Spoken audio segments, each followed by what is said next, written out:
Only minutes before, chaos had erupted. Oh, how the storm roared! Stars were hidden by a black ceiling. Clouds billowed like smoke. Bolts of lightning were the conductor's baton that cued the kettle drums of thunder to rumble. And rumble they did. The clouds seemed to rise as a bear on hind legs and growl. The boom shook everything, the heavens, the earth, and, most of all, the sea.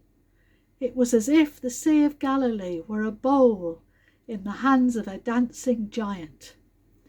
From the bowels of the lake the waves came, turning the glassy surface into a mountain rage of snow-topped waves.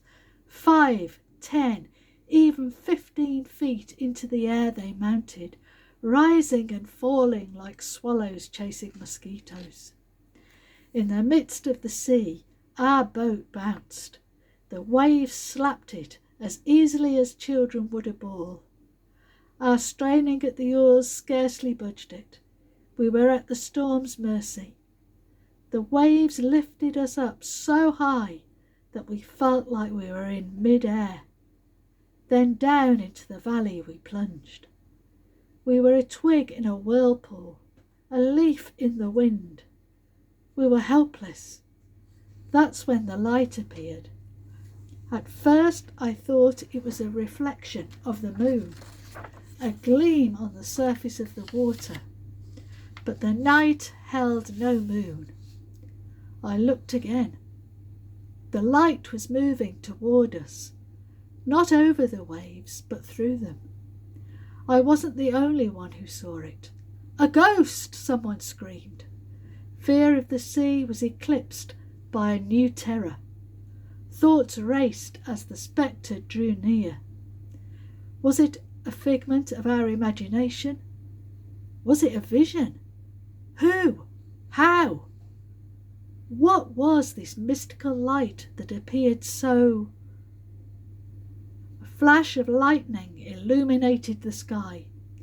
For a second I could see its face. His face. A second was all I needed. It was the Master. He spoke. "Take courage. It is I. Don't be afraid." Nothing had changed. The storm still raged.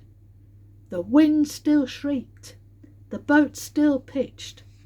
The thunder still boomed. The rain still slapped. But in the midst of the tumult, I could hear his voice. Although he was still far away, it was like he was by my side. The night was ferocious, yet he spoke as though the sea were placid and the sky silent. And somehow courage came. "Lord, if it's you, tell me to come to you on the water." The voice was Peter's. He wasn't being cocky. He wasn't demanding proof. He was scared. Like me, he knew what this storm could do. He knew that the boat would soon go down. He knew that Jesus was standing up, and he knew where he wanted to be, where we all wanted to be. "Come on," Jesus invited.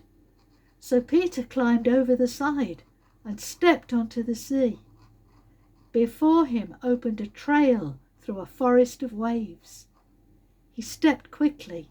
Water splashed, but he kept going. This path to Jesus was a ribbon of calm. It was peaceful, serene. Jesus radiated light at the end of the trail, smiling. Peter stepped toward the light like it was his only hope. He was halfway there when we all heard the thunder. It boomed, and he stopped. I saw his head turn. He looked up at the sky. He looked up at the clouds. He felt the wind, and down he went. Boy, did he yell. A hand came through the water and grabbed Peter. Lightning flashed again, and I could see the face of Jesus. I noticed that his smile was gone. Hurt covered his face. It was like he couldn't believe that we couldn't believe. Danger to us was just a detour to him. I wanted to ask him, "Aren't you afraid, Jesus? Aren't you afraid?" But I said nothing. Before I knew it, he was in the boat with us, the sea stilled as silk. The winds hushed. A canyon opened in the clouds. Soft moonlight fell over the water. It happened instantaneously. It didn't take the rest of the night. It didn't take an hour. It didn't even take a minute. It happened in a blink, from chaos to calm, from panic to peace.